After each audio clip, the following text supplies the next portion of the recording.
Você já pensou como seria enfrentar uma pandemia no Brasil se não fosse o SUS? Em 2020 e 2021, um monte de gente passou a defender a saúde pública. Mas não é de hoje que o Sistema Único de Saúde tem uma importância crucial na vida dos brasileiros e das brasileiras. Agora eu vou falar sobre boa parte do que o SUS faz, e não é pouco, e sobre como ele está presente na nossa vida todos os dias, mesmo de quem paga plano. Antes disso, para não perder os nossos conteúdos, inscreva-se no canal do YouTube do Brasil de Fato e ative o sininho para ser notificado das novidades.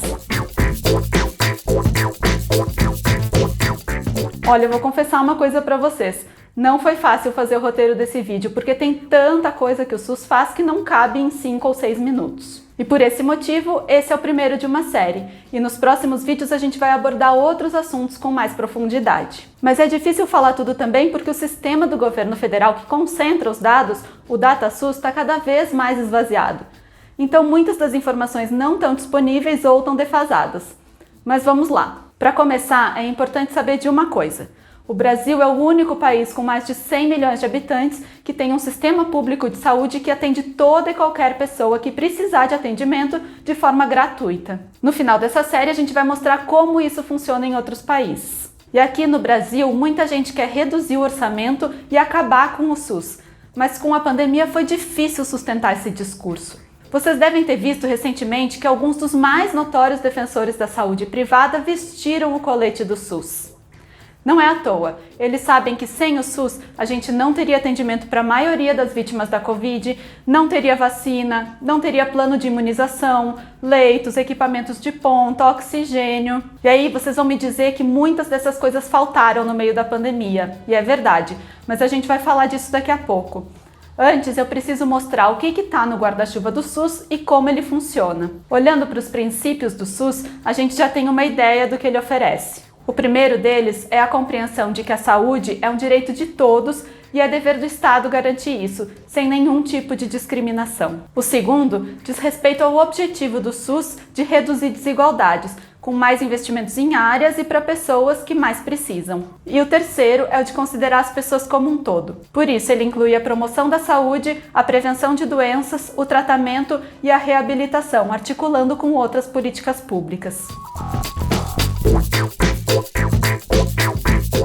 Tem uma parte que todo mundo conhece: o atendimento de saúde em hospitais, postos, unidades básicas, pronto atendimento, os tratamentos, as cirurgias. Não dá nem para imaginar não ter o SAMU, por exemplo. Dá para acreditar que a gente só tem as ambulâncias do SAMU desde 2004? Tratamentos complexos e de ponta são oferecidos pelo SUS a qualquer pessoa. E às vezes mesmo quem tem condições de pagar cirurgias caras acaba fazendo pelo SUS.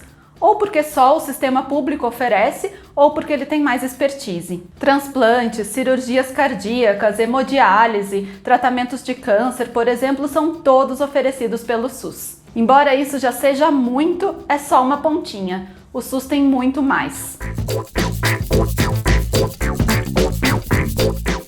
Quando você vai a um restaurante, do mais simples ao mais requintado, tem todo um sistema que garante que aquela comida atenda a critérios de segurança e não faça mal para a saúde. A vigilância sanitária pertence ao SUS. Essa parte de vigilância é bem grande e faz o controle de produtos, serviços e estabelecimentos e também de doenças epidemiológicas, aquelas que se espalham em territórios, e também o controle ambiental, de água, resíduos e vetores de transmissão de doenças. Não tem um brasileiro que não seja beneficiado pela vigilância do SUS. E outra parte bem importante do sistema é a prevenção ou promoção da saúde. De cara, assim, a gente já pensa logo em vacina e não só a da Covid. O Brasil tem um plano nacional de imunização que é referência no mundo. A gente erradicou a varíola graças à vacinação. O Zé Gotinha nasceu na campanha da vacina contra a poliomielite nos anos 80 e a gente erradicou a polio. Nós temos vacina contra sarampo, febre amarela, tétano, cachumba, meningite. Mais de 300 milhões de doses são distribuídas para combater dezenas de doenças todos os anos. E na prevenção tem ainda a atenção básica, que é a porta de entrada no sistema, o atendimento inicial. É aquele atendimento que a gente faz nas unidades básicas de saúde, por exemplo, com consultas, exames, vacinas. uma parte da estratégia é o Programa de Saúde da Família, que faz o acompanhamento de populações em determinadas áreas geográficas e inclui visitas aos domicílios. As equipes estabelecem um vínculo com as famílias, conhecem a realidade em que elas vivem, identificam os riscos, prestam assistência integral e encaminham para outros tipos de atendimento quando for necessário. Com a prevenção de doenças, essa parte inicial do atendimento economiza dinheiro.